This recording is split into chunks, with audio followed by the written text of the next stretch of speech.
আজকে ক্রাইমের যে সত্য ঘটনাটা শুরু করছি সেটা উত্তরপ্রদেশের সম্ভল জেলার চন্দৌসি নামের একটা থানার এরিয়া। সেখানকার একটা পতওয়ারা নামের রাস্তা। সেই রাস্তায় রয়েছে একটা বড় মসজিদ, আর মসজিদের সামনে একটা নোংরা বড় নালা বয়ে যায়। তো সেই নালা থেকে কয়েকদিন ধরে দুর্গন্ধ বেরোচ্ছে। ঘটনার দিন 15ই ডিসেম্বর 2025। কিছু কুকুর সেই নালা থেকে কিছু একটা টেনে বের করার চেষ্টা করছিল। প্রচুর কুকুর সেখানে এসে জমা হয়েছিল। তো সেই রাস্তা দিয়ে যে লোকজনরা যাচ্ছিল তারা ব্যাপারটা লক্ষ্য করে। তারপরে যখন একটু ভালোভাবে দেখার চেষ্টা করে তারা দেখে বুঝতে পেরেছিল যে কোনো মানুষের বডি ধরে টানাটানি করছে কুকুরের দল। কুকুরটাকে তাড়িয়ে দেওয়া হয়েছিল, পুলিশ টিমকে খবর দেওয়া হয়েছিল। চন্দৌসি থানা থেকে পুলিশ টিম চলে এসেছিল। পুলিশ টিম আসে, চারিদিকটা খুঁজে দেখে।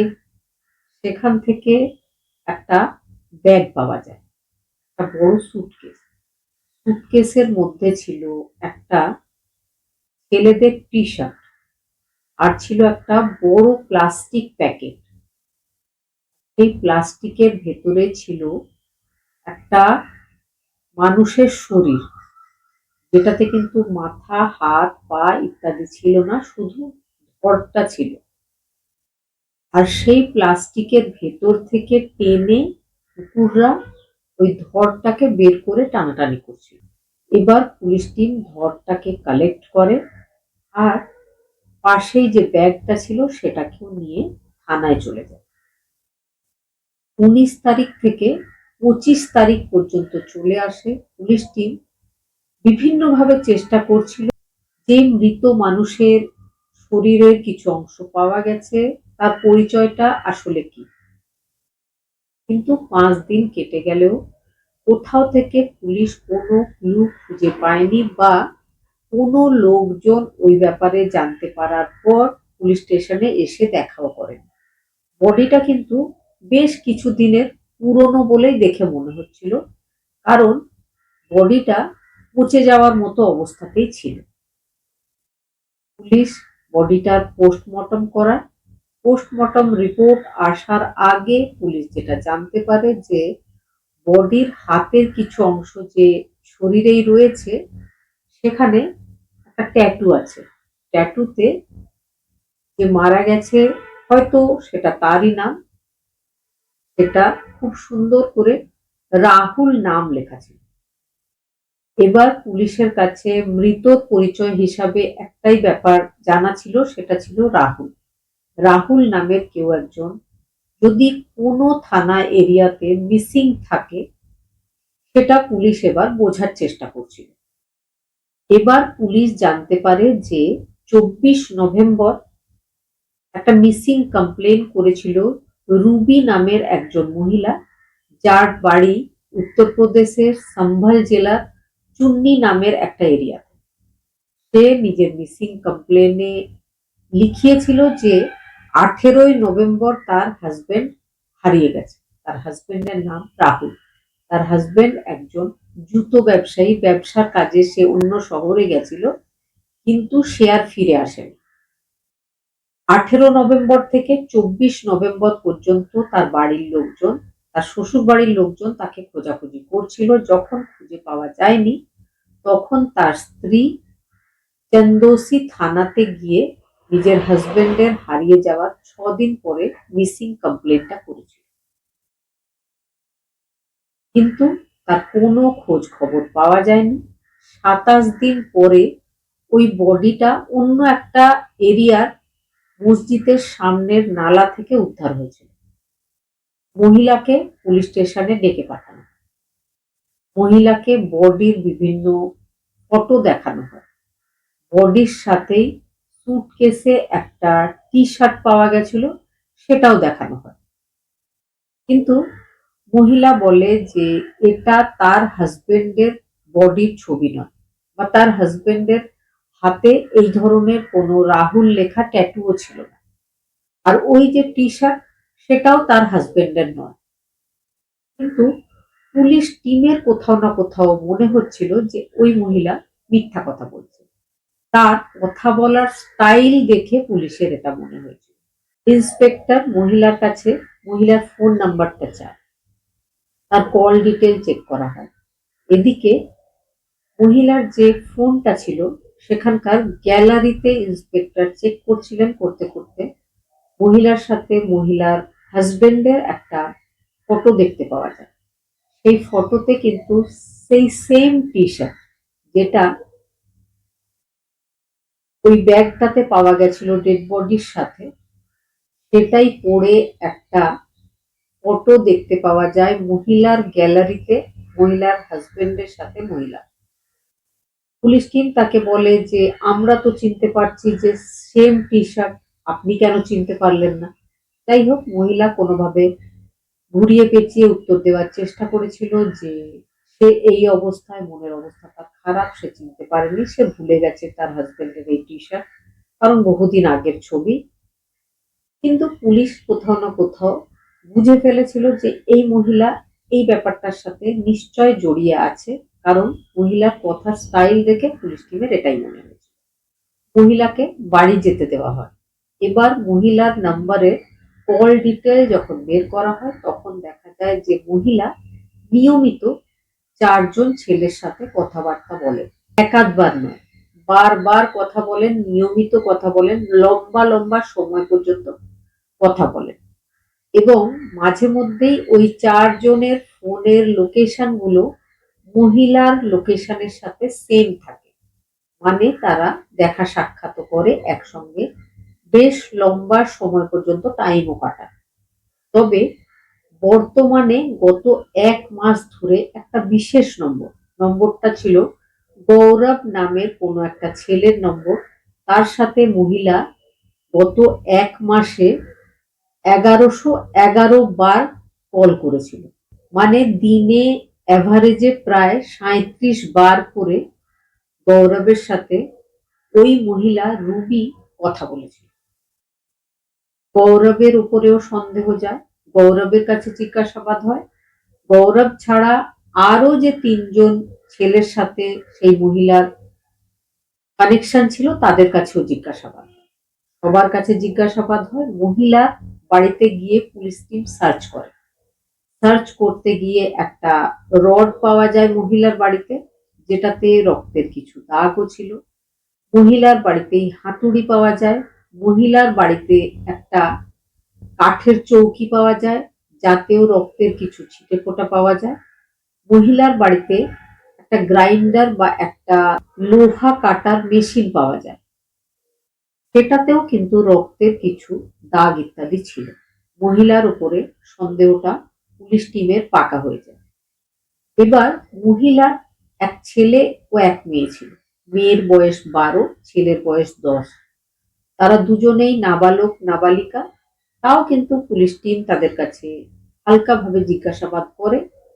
সেটাতে তারা যেটা জানতে পারে সেটা হচ্ছে বাচ্চা দুটো নিজেদের বাবার ভীষণভাবে অপেক্ষা করছে। বাচ্চাগুলো যখন জানতে পারে যে তাদের বাবা আর বেঁচে নেই, তারা খুব দুঃখ পেয়েছিল।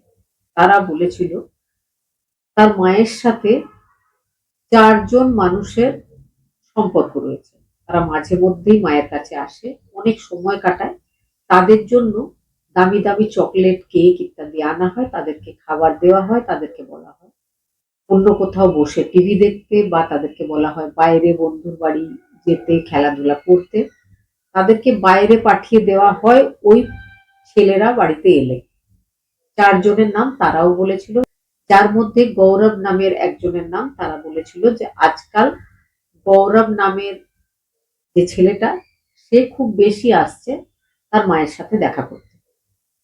তার বাবা কোথায় চলে গেছে তারা জানে না, তবে তার বাবা যদি মারা গিয়ে থাকে, তো যে এই ঘটনা ঘটিয়েছে তাদেরকে যেন খুব বড় কোনো শাস্তি দেওয়া হয়, এটা তার সন্তানেরা জানিয়েছিল।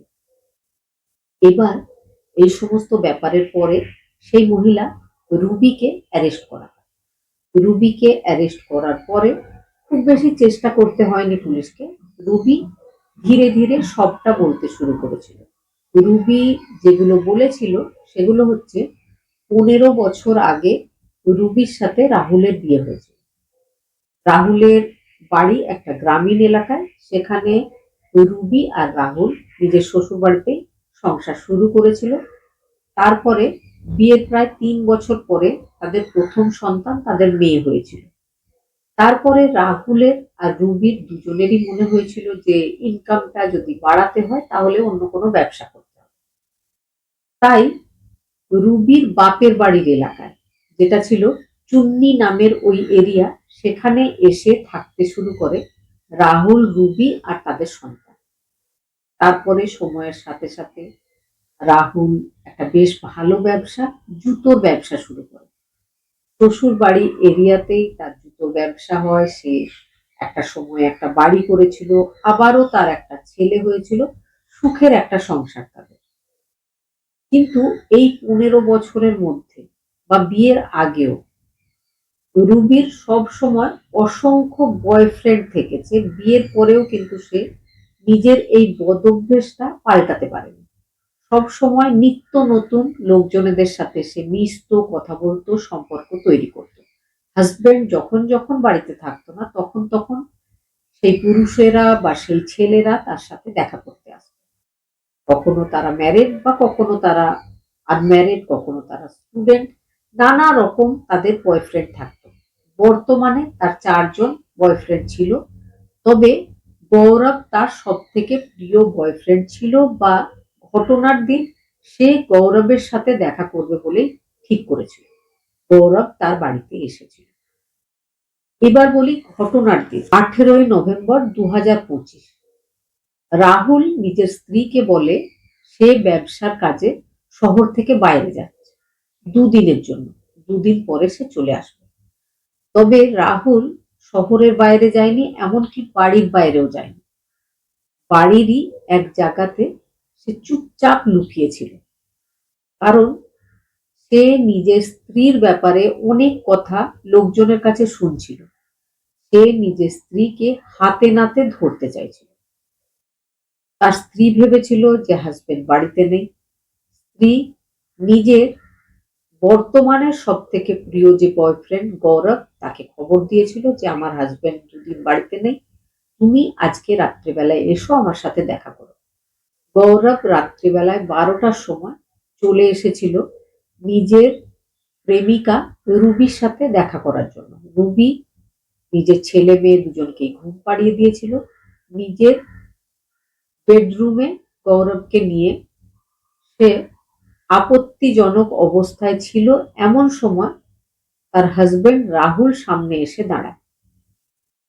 রাহুলের সাথে রুবির আর গৌরবের কথা কাটাকাটি শুরু হয়। রাহুল বলে যে এটা তোমার বাপের বাড়ির এরিয়া, তোমার বাবা আছে, তোমার ভাইরা আছে, আমি সবার সামনে এই কথাটা বলবো, আর আশেপাশের আত্মীয় স্বজন প্রতিবেশী সবার সামনে বলবো, আর তুমি কি ধরনের মহিলা সেটা আমি সবাইকে দেখিয়ে দেবো। এই কথা শুনে রুবি পায়ে ধরেছিল রাহুলের। গৌরবও অনেক রিকোয়েস্ট করেছিল যে এই ধরনের ভুল আর তারা কখনো করবে না, তাদেরকে যেন ক্ষমা করে দেওয়া। কিন্তু কোনোভাবেই তারা রাহুলকে রাজি করতে পারছিল না এই ব্যাপারের জন্য। রুবি একসময় ভীষণ রেগে যায়। পাশেই ছিল একটা হাতুড়ি, সেটা দিয়ে সজোরে রাহুলের মাথায় আঘাত করেছিল। এই ব্যাপারটা দেখে আরো একটা রড দিয়ে গৌরব রাহুলের মাথায় বার কয়েক আঘাত করতেই রাহুল মারা যায়। রাহুলের বডিটাকে তারা একটা কাঠের চৌকির তলায় ঢুকিয়ে দিয়ে নিশ্চিন্ত হয়েছিল। তারা এবার প্ল্যানিং এ ব্যস্ত হয়েছিল যে বডিটাকে কি করা যায়।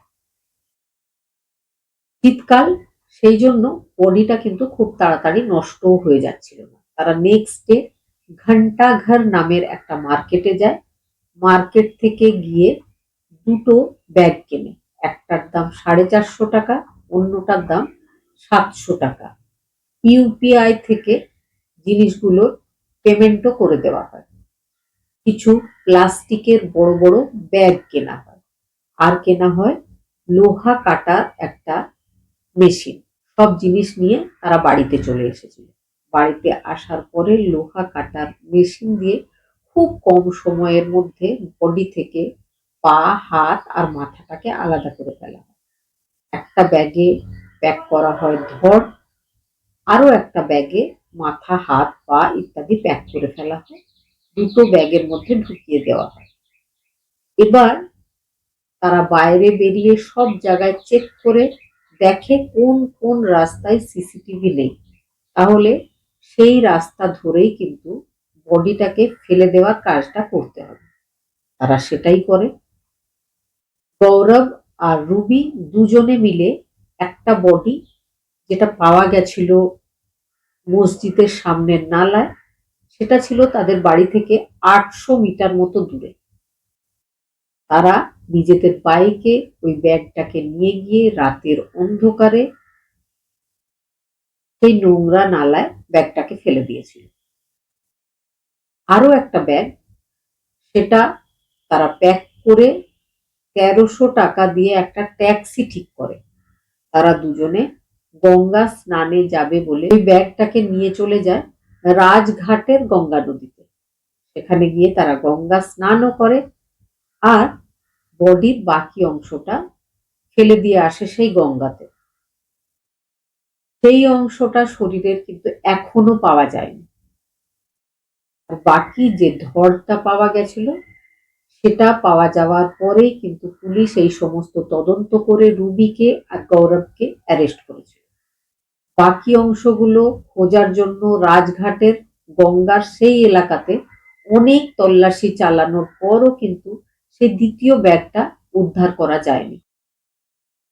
রুবির যে বাকি ৩ জন প্রেমিক, তাদের সাথে অনেক জিজ্ঞাসাবাদ হয়, কিন্তু তারা এই ব্যাপারটার সাথে একদমই জড়িত নয় বলে পুলিশ টিমের মনে হয়েছিল। শুধু তার একজন প্রেমিক গৌরব এই ঘটনার সাথে জড়িয়ে আছে। গৌরব আর রুবি দুজনকেই অ্যারেস্ট করা হয়েছে। তারা বর্তমানে পুলিশ কাস্টাডিতেই রয়েছে। তবে রুবির যে দুজন ছেলে আর মেয়ে, তাদের ভবিষ্যৎ এখন অনিশ্চয়তার মধ্যে রয়েছে। কারণ রুবির বাড়ির লোক বা রাহুলের বাড়ির লোক কেউ ওই বাচ্চা দুটোর দায়িত্ব নিতে চাইছে না। তাই বর্তমানে সরকারের ওপরেই দায়িত্ব যে বাচ্চা দুটোকে এখন কোথায় পাঠানো হবে। ঘটনাটা শোনার পরে কি মনে হয়েছে অবশ্যই কমেন্টে জানাবেন। খুব ভালো থাকবেন, সুস্থ থাকবেন। আবার চলে আসবো নতুন কোনো সত্যি ঘটনা নিয়ে।